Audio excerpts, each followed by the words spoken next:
ஆண்டாள் திருவடிகளே சரணம். நமஸ்காரம். ஆண்டாள் பட்டர் பிரானின் கோதை, பெரியாழ்வாரின் திருக்குமாரத்தியான கோதை. இதுதான் ஆண்டாளுக்கே ஏற்றம். தன்னை வெறும் கோதைன்னு சொல்லிக்கவே மாட்டார். ஆச்சாரியனை சொல்லி ஆச்சாரியன்தான் அடையாளம் அப்படிங்கிறார்.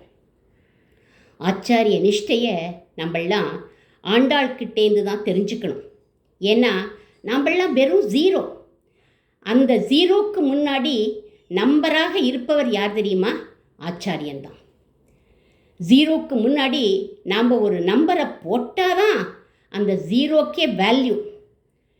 இல்லைன்னா ஜீரோக்கு வேல்யூவே கிடையாது. அதுபோல் ஆண்டாள் சொல்கிறா, நான் கோதைங்கிறவோ ஜீரோ. ஆண்டாள் ஜீரோவா? அவள் ஜீரோ இல்லை, அவள் தாயார், பூரணமானவள், நமக்கு உணர்த்தரா. கோதைங்கிறவோ ஜீரோ. கோதைக்கு முன்னாடி பட்டர் பிரான் கோதைன்னு சொன்னாதான் எனக்கு ஒரு எண்ணிக்கை மதிப்புங்கிறது வரும் அப்படின்னு அவள் சொல்லிக்கிறாள். இது நம்ம ஒவ்வொருத்தருக்கும் பொருந்தும். நம்ம ஆச்சாரியனை சொல்லலைன்னா நமக்கு எந்த பெருமையுமே கிடையாது.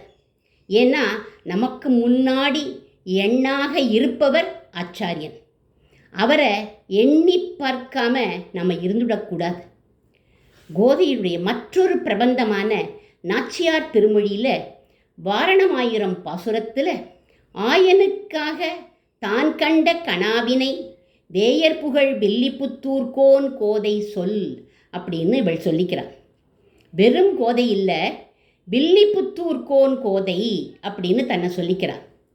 கோதைன்னா தமிழில் பூமாலைன்னு அர்த்தம். கவிகள்லாம் அதனால தான் பாடுறாளோ என்னமோ தெரியல. காவேரி கரை இருக்கு, கரை மேலே பூவிருக்கு, பூ போல பெண் இருக்கு அப்படின்னு பாடுறாளோ என்னமோ. திருவாடிப்பூரத்தன்று பெரியாழ்வார் திருத்துழாய் செடிக்கு பக்கத்தில் நந்தவனத்தில் ஆண்டாள் நாச்சியாரை குழந்தையாக கண்டெடுத்தார். குழந்தைய கையில் எடுத்துட்டார்.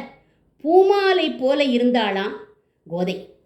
பெரியாழ்வார் தன்னுடைய திருக்கரங்களால் பெருமாளுக்கு பூமாலை தொடுத்து தொடுத்து சுமந்து சமர்ப்பித்த திருக்கரங்கள்.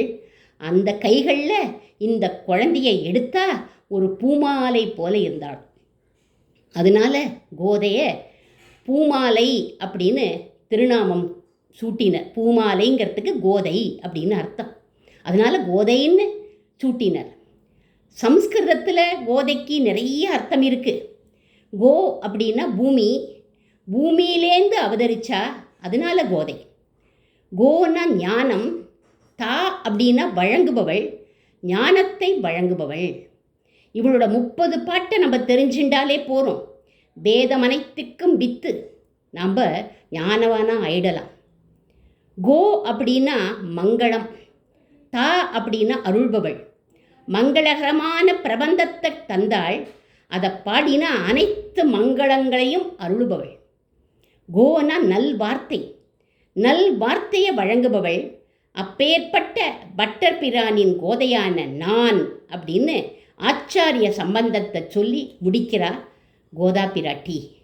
நாமும் நம்முடைய ஆச்சாரியனை சொல்லிக்கொண்டு கோதைக்கு மங்களம் பாடி அமைவோம். ஆண்டாள் திருவடிகளே சரணம்.